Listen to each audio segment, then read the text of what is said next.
All right, just a couple months ago, you met with California Governor Gavin Newsom as he signed 2 new pieces of legislation. I'm just going to quickly read what these pieces are, if you're not familiar. SB 764 establishes financial and legal protections for minors featured in online content that's monetized by mandating that their parent or guardian set aside a percentage of their earnings in trust accounts.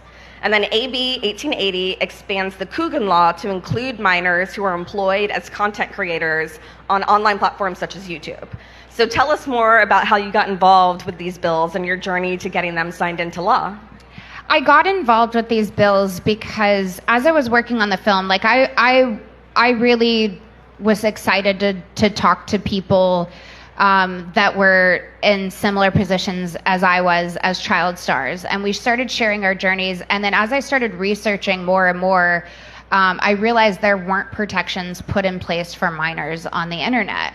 And I realized how dangerous that can be. You know, when I grew up as a child actor, I had protections in place that would reserve, like the Coogan Law, which you just talked about, which would, you know, put aside money in a trust for me to have when I got older, and it protected my money. And I realized, wow, there really isn't that for children on the internet today. Right. And it was shocking, and I realized something needed to be done. Mm-hmm.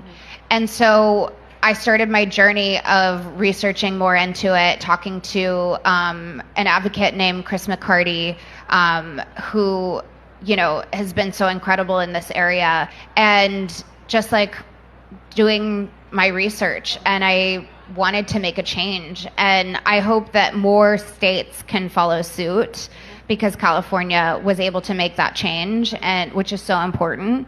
And so that's really how it started for me, was starting on this film and then realizing, wait, there are so many facets to being a child star, whether it's through film and television or it's on the internet, and why aren't there protections put in place for kids today? Yeah. And if there aren't these protections, then what is going to protect them?